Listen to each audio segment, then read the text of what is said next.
Hay lenguajes que se esconden justo delante de nuestros ojos. Y hoy vamos a explorar uno de ellos, un código, un misterio sin resolver de un compositor famosísimo.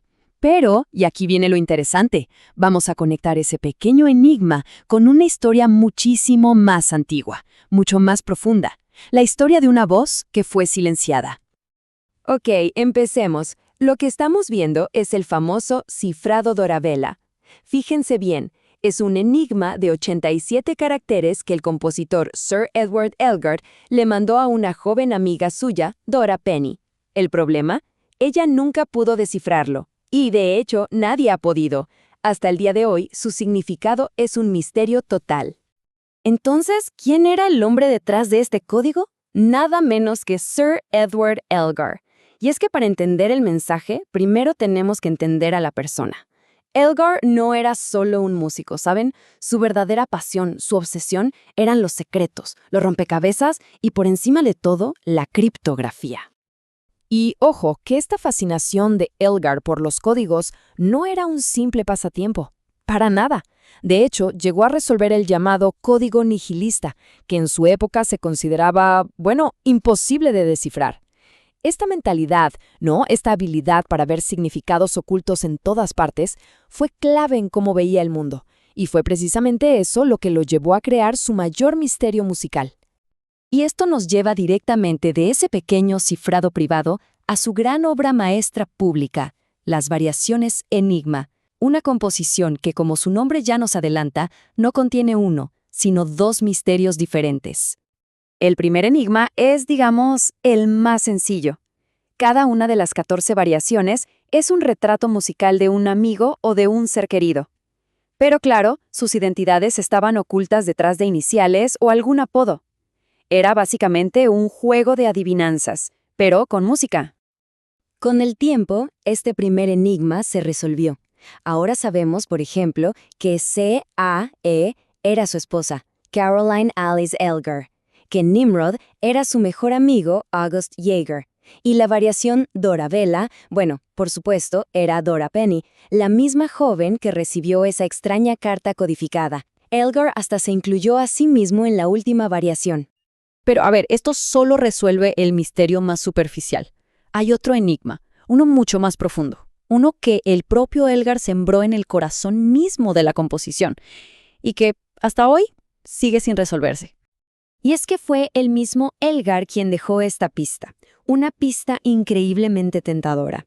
Él afirmó que una melodía muy famosa y popular sirve como base para toda la pieza, como un contrapunto, pero que esa melodía nunca se toca. Es decir, está presente en el silencio. Es como un tema fantasma que le da forma a todo lo que sí podemos escuchar. Imaginen, esto desató una verdadera cacería del tesoro musical que ha durado más de un siglo. Se han propuesto todo tipo de soluciones, de verdad, de todo, desde la canción Auld Lang Syne, que por cierto Elgar negó rotundamente, hasta temas de Mozart, himnos religiosos e incluso teorías matemáticas. Pero la verdad es que ninguna ha podido ser probada de forma definitiva. Entonces, el punto central es este. Hay una melodía oculta en la música. Un verdadero lenguaje secreto, pero uno que no está escrito con símbolos, sino con notas musicales.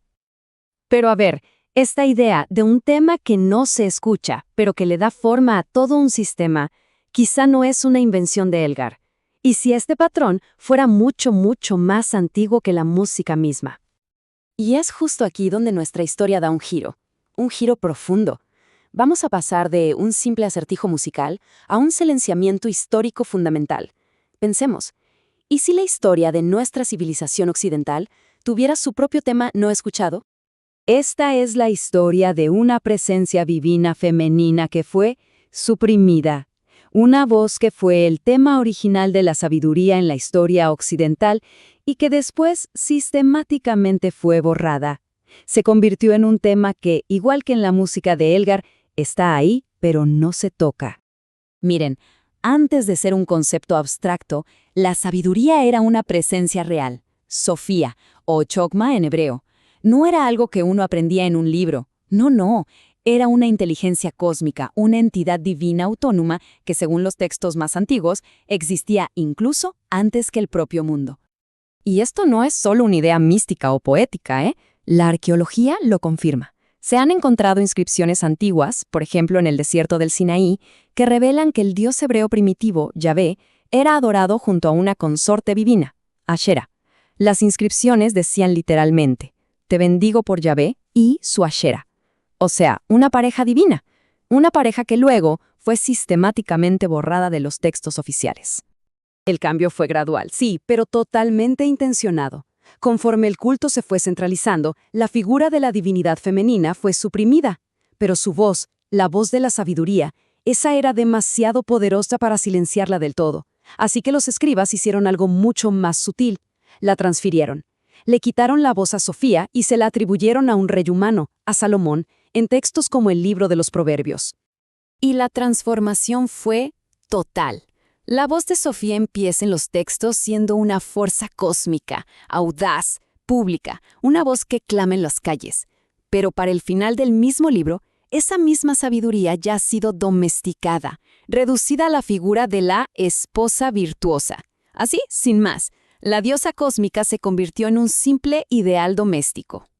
Entonces, volvemos a la pregunta, ¿cómo se conectan estas dos historias? Bueno, es que ambas nos hablan de lo mismo, de temas que están presentes pero que no se escuchan. Por un lado tenemos un código musical que nadie ha podido resolver, un juego de un compositor. Por el otro, una historia borrada, la voz silenciada de lo divino femenino. En el fondo, ambos son lenguajes secretos. La diferencia es que uno fue creado por diversión y el otro, por la consolidación del poder. El paralelismo es clarísimo, ¿no? El enigma de Elgar trata sobre notas ocultas. El silencio de Sofía trata sobre voces ocultas. Uno es un misterio que nos reta a resolverlo, el otro es una ausencia que nos invita a reconocerla. Al final, tanto la historia del compositor como la de la diosa nos enseñan una habilidad fundamental, a prestar atención a los silencios, a fijarnos en los espacios vacíos, en esos temas que no se tocan. Nos invitan a escuchar no solo lo que suena, sino también la forma que crea su propia ausencia. Y con esto, la pregunta final es inevitable. Si la música y la historia están llenas de melodías ocultas y voces silenciadas, ¿qué temas no escuchados estarán dándole forma a nuestro propio mundo, ahora mismo, a nuestras propias vidas? ¿Qué podríamos descubrir si solo por un momento aprendiéramos a escuchar el silencio?